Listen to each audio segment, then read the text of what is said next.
All right. Now I have a real fun story about, let me arrange this here.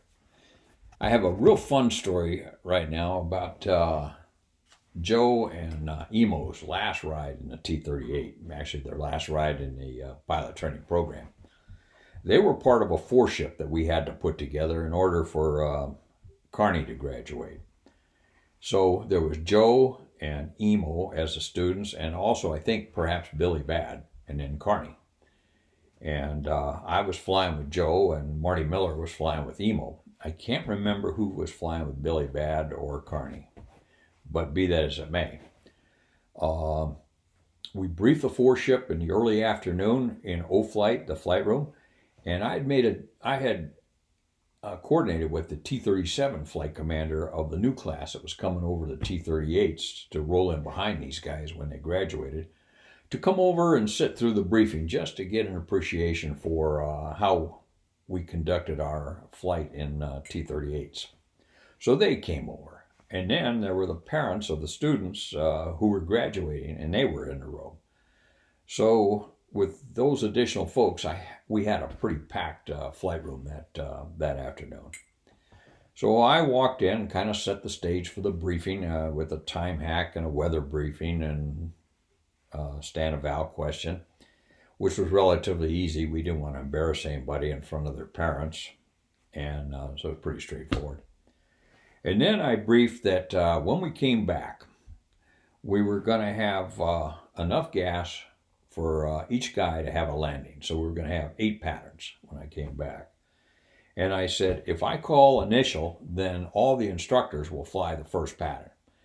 If Joe calls initial, the radio call on initial, then all the students will fly the first pattern.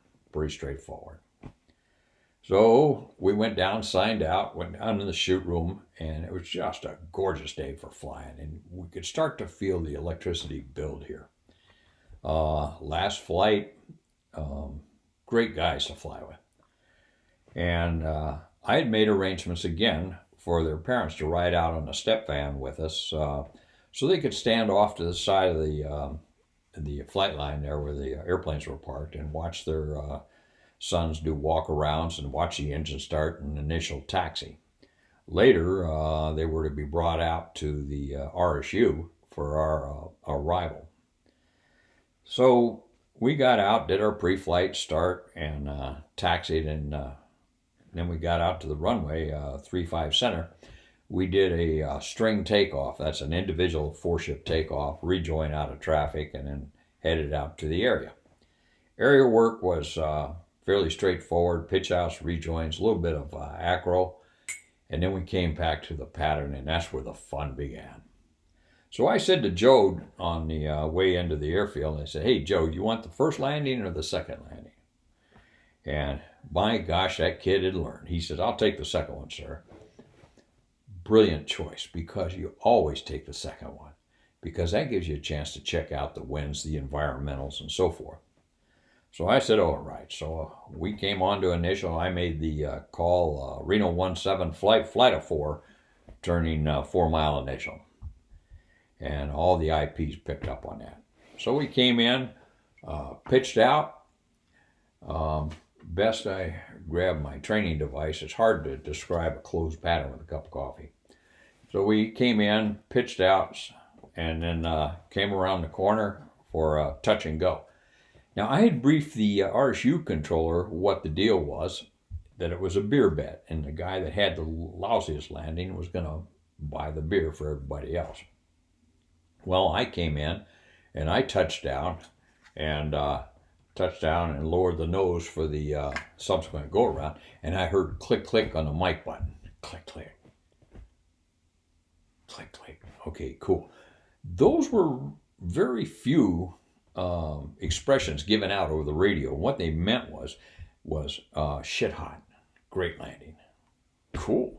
So I took the airplane, and I took the airplane, and I lowered the nose. When I heard that click, click, I just lit the afterburners, got going, got some smash up, got the gear and the flaps after I got airborne, and then got down the end of the runway. And when I got down to the end run of the runway, I pulled it straight up, just like this, with about a 4G pull, and then snapped it into a turn, actually a little bit more to keep from going into low Earth orbit, keep from exceeding the altitude of the traffic pattern.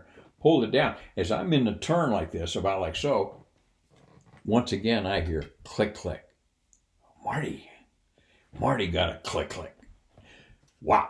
So now I'm in this environment like this, looking out, and I see Marty smoking down the runway. And I mean, he's picking up smash just like I had.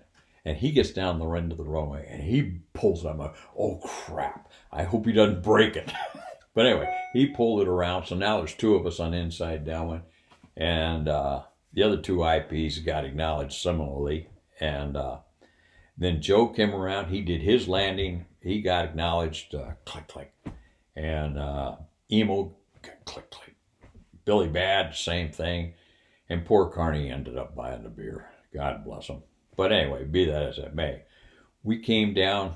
I tell you what, you fly a mission like that where everything just, no pun intended, clicks. It is so satisfying, especially this mission being the last mission of that we would ever have flying with these kids, or so we thought. So we came into the flight room, we debriefed it, and as we debriefed, the electricity was still there. And Carney came in with the beer, God bless him, and we sat and celebrated a little bit, and just talking about different things that had happened over the mission.